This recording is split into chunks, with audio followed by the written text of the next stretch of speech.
Hello everyone, আসসালামু আলাইকুম। কেমন আছেন সবাই? আলহামদুলিল্লাহ, আমি পরিবারের সবাইকে নিয়ে ভালো আছি। আশা করছি যে যেখান থেকে আমার ভিডিওটা এখন দেখছেন, সবাই ভালো আছেন এবং সুস্থ আছেন। গত কয়েকদিন আগে তো মেঘলা মেঘলা দিন গিয়েছে। তো একদিন সন্ধ্যাবেলা হঠাৎ করে আমার বড় মেয়ে বলছে, "মা, আমাকে একটু মুড়ি চানাচুর দাও, আমি খাবো।" তো সরিষার তেল দিয়ে আমার মেয়ে নিজেই মুড়িটা মাখিয়ে নিচ্ছে। ও আসলে কাঁচামরিচ, পেঁয়াজ এগুলা দিয়ে মুড়ি পছন্দ করে না। তো নরমালি যেভাবে পছন্দ করে সেভাবে ও নিজে নিজে করে খেয়ে নিয়েছে। আর এই তো এটা ছিল পরের দিন সকালবেলার একটা ভিডিও।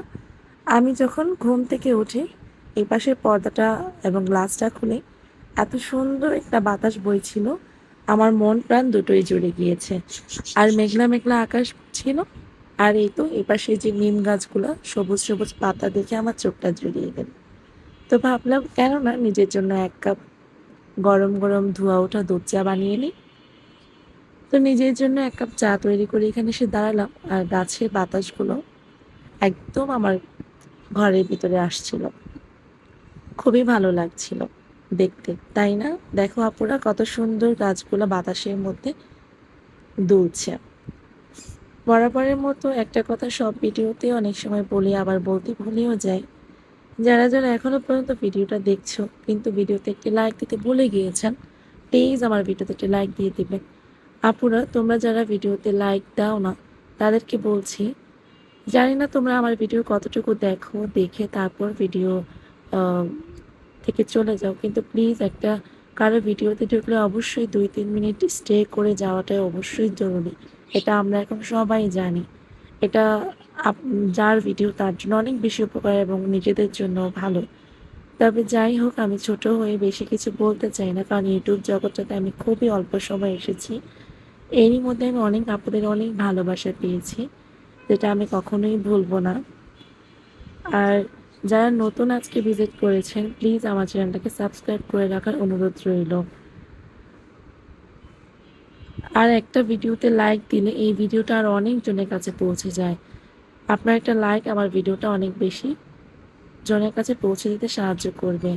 আর এই তো আমি সকালবেলা রুটি আর আলু ভাজি আর ডিম করে নিয়েছি সকালে নাস্তার জন্য। আর বড় মেয়ের টিফিনে দেওয়ার জন্য আমি এখানে নুডলস রান্না করার জন্য গাজর, ২ ধরনের ক্যাপসিকাম, পেঁয়াজ আর ডিমটাকে খুব ভালো করে ভেজে নিচ্ছি। যেহেতু রাইসা স্কুলে চলে যাবে, ওকে আজকে টিফিন দিব। তো প্রথমে যে নাস্তাটা দেখিয়েছি এটা রাইসার জন্যই ছিল।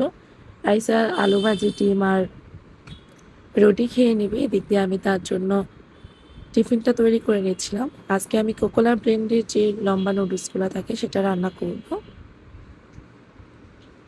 আসলে আমার মেয়েও কিন্তু ক্যাপসিকাম পছন্দ করে না, গাজরও পছন্দ করে না। তারপরেও একদম এই নুডলসগুলো এই ধরনের মশলা একটু সবজি না দিয়ে রান্না করলে খেতে ভালো লাগে না। তো ভাবলাম যে ওইভাবেই রান্না করি, ওকে হয়তো বা একটু বেছে বেছে দিব। আর এই যে নুডলসটা আগে থেকে সিদ্ধ করে রেখে পানি ঝরিয়ে রেখেছিলাম, এখন সবগুলো একসাথে মিশিয়ে নেব। সকালবেলা যত তাড়াতাড়ি ঘুম থেকে উঠি না কেন, মনে হয় যে ঘড়ির কাঁটা একদম দৌড়াতে থাকে, খুব তাড়াহুড়ো লেগে যায় অনেক সময়। আর যখন দেখা যায় তারা ছুটিতে বাসায় আছে কিন্তু সময়ই যাচ্ছে না। আর আজকে আমার একদম তাড়াহুড়ো লেগে যায়। নুডলসটার মধ্যে আমি একটু সয়া সস আর টমেটো সস দিয়ে দিব, এতে কালারটাও চেঞ্জ হবে, খেতেও অনেক বেশি ভালো লাগবে। আর বাচ্চারা তো এমনিতেই সস অনেক বেশি পছন্দ করে, সবার বাচ্চাই দেখি সস পছন্দ করে। আর এই তো কিছু কাঁচামরিচ কুচি দিয়ে একটু নেড়ে চেড়ে নামিয়ে নিব। রাইসটা তো অলরেডি রেডি হয়ে দাঁড়িয়ে আছে, শুধু টিফিনটা হয়ে গেলে ওকে প্যাক করে দিব। আর সবসময় চেষ্টা করি বাচ্চাটাকে ঘর থেকে টিফিন তৈরি করে দেওয়ার জন্য। তারপর অনেক সময় দেখা যায় ও নিজে থেকেই বলে যে, আম্মু আজকে আমি বাইরে থেকে কেক নিয়ে যাব, কিংবা ওর পছন্দের বিস্কিটটাও নিয়ে যায়। আসলে স্কুলে খুব বেশি একটা টাইম দেয় না টিফিন করার জন্য। আর এই তো আমি রাইসের টিফিনটা বেড়ে দিচ্ছি আর টিফিন বক্সের মধ্যে। দেখা যায় ম্যাক্সিমাম টাইমে আমি যখন ভিডিও শ্যুট না করি, তখন দেখা যায় আমি যদি রাইসাকে বলি, আমার মেয়ে কিন্তু মাশাআল্লাহ টিফিনটা নিজে নিজে নিয়ে নেয়। মেয়েটা যখন স্কুলে চলে যায় আমার মনটা কিন্তু প্রতিদিনই ভীষণ খারাপ হয়ে থাকে, কারণ আমার মেয়েটা যখন বাসা থেকে যতক্ষণ না ফিরে ততক্ষণ কিন্তু আমার ভালো লাগে না।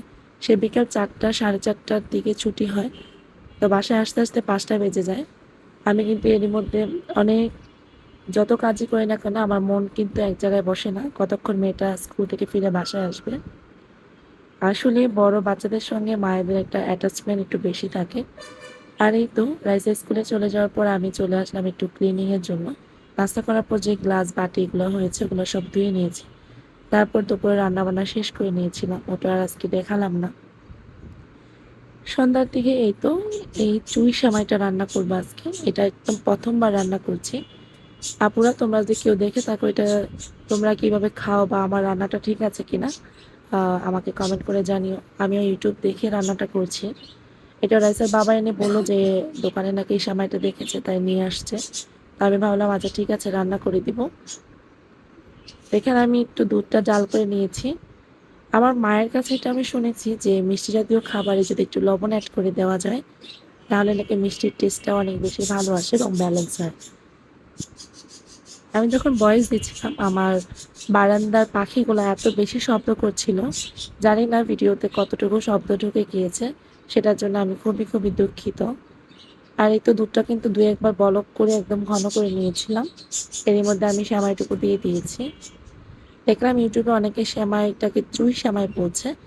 অবশ্য আমাদের এদিকে আমার মা আমার বোন ওরা কিন্তু এটাকে ধান সেমাই বলে। এটাকে নাকি ধান সেমাই বলা হয়। আসলে এই সেমাইটা দেখতে অনেকটা ধানের মতো, তাই কিন্তু আবার অনেকে চুই সেমাইও বলছে। কিন্তু যখন এটা পরিবেশন করে খেয়েছি আলহামদুলিল্লাহ আমার কাছে খুবই ভালো লেগেছে, একটা ভিন্ন রকম লেগেছিল। আমি আবার এখানে একটু আহ গুঁড়া দুধ অ্যাড করে দিয়েছিলাম নামানোর পরে, এটি করে টেস্টটা আরো বেশি ভালো এসেছিল।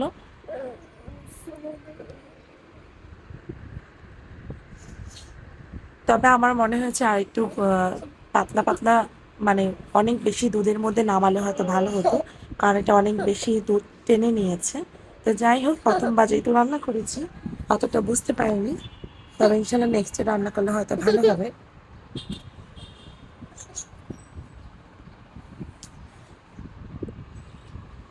এই তো সন্ধ্যাবেলা আজকে এটাই নাস্তা করা হয়েছে। আর গত কয়েকদিন যাবত আমাদের এসিটার মধ্যে অনেক বেশি শব্দ হচ্ছিল, ঠিকমতো বাতাস ঠান্ডা হচ্ছিল না রুমটা, অনেক বেশি প্রবলেম আসলে। রাস্তার পাশে রুম থাকলে কিংবা এসি থাকলে সেটা কি অনেক বেশি ধুলো ময়লা জমে। তো এই তো কয়েকদিন যাবতই বলছিলাম এসিটা পরিষ্কার করার জন্য লোক আসতে হবে বাসায়। তবে ফাইনালি রাত 8টার সময় তারা এসেছে, ক্লিন করছে। আর এই তো আজকে এই পর্যন্ত আপনাদের সঙ্গে আমার কাজের শেয়ারিংটা ছিল, কেমন লেগেছে অবশ্যই সবাই কমেন্ট করে জানাবেন। ভালো থাকবেন সবাই, সুস্থ থাকবেন সবাই, সবার পাশে থাকবেন, দোয়া করবেন আমার জন্য, আমি যেন আরো ভালো ভালো কাজ করতে পারি, আপনাদের সঙ্গে শেয়ার করতে পারি। আজকে এখানেই বিদায় নিচ্ছি। ভালো থাকবেন সবাই, সুস্থ